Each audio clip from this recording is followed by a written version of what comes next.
কারবালায় কি ঘটেছিল, ইমাম হাসান ও হোসাইনের শাহাদাতের কাহিনী। জান্নাতবাসী যুবকদের সর্দার এই দুই ভাইয়ের শাহাদাত ইসলামের ইতিহাসের সবচেয়ে বেদনাবিধুর অধ্যায়।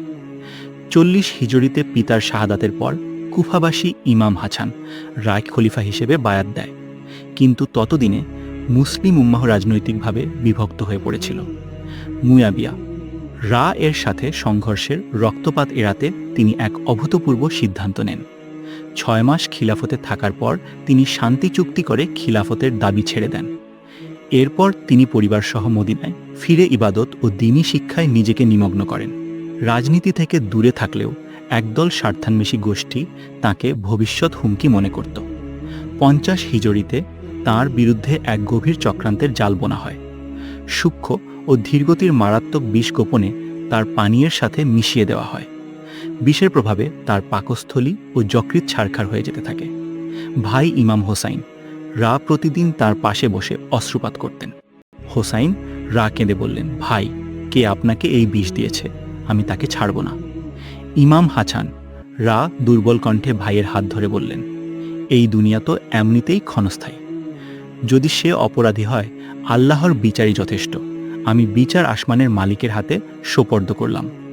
50 হিজরিতে মাত্র 47 বছর বয়সে এই মহান নেতা শাহাদাত বরণ করেন। তাঁর ওসিয়ত ছিল নানার রোজার পাশে দাফনের, কিন্তু রাজনৈতিক বিরোধে তা বাধাগ্রস্ত হয়।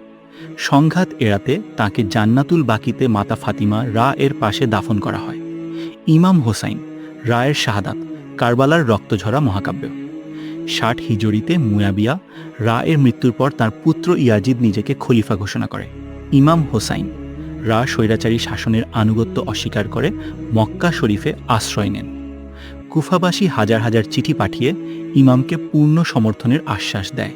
ইমাম হোসাইন রা পরিবার ও সঙ্গীদের নিয়ে কুফার উদ্দেশ্যে রওনা হন। গভর্নর ইবনে জিয়াদ কুফাবাসীদের দমন করে ইমামের দূত মুসলিম ইবনে আকিল রাকে হত্যা করে। 61 হিজরিতে উমর ইবনে সাদের 4 শূন্য সৈন্য কারবালায় 72 জনের কাফেলাকে ঘিরে ফেলে।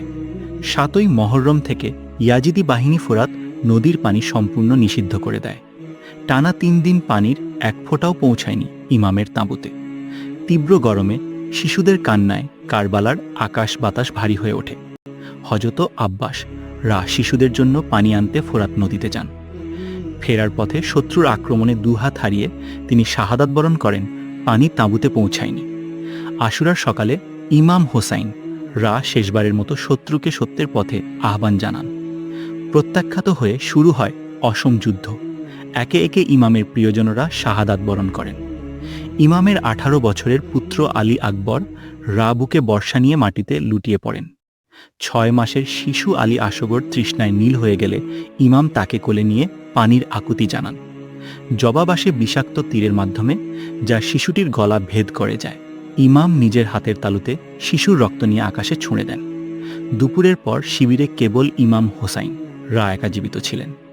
শরীরে শত শত ক্ষত সত্ত্বেও তিনি সিংহ বিক্রমে লড়াই চালিয়ে যান। অতিরিক্ত রক্তক্ষরণে তিনি ধীরে ধীরে দুর্বল হয়ে পড়েন। সিজদারত অবস্থায় শিমারের নির্দেশে সিনান ইবনে আনাস তাঁর পবিত্র মস্তকচ্ছেদ করে। তাঁর ছিন্ন মস্তক বল্লমের ডগায় চড়িয়ে কুফা ও দামেস্কে ইয়াজিদের দরবারে নিয়ে যাওয়া হয়। কারবালার প্রান্তর রক্তে ভিজলেও এই শিক্ষা যুগে যুগে মানবতাকে অনুপ্রাণিত করে আসছে।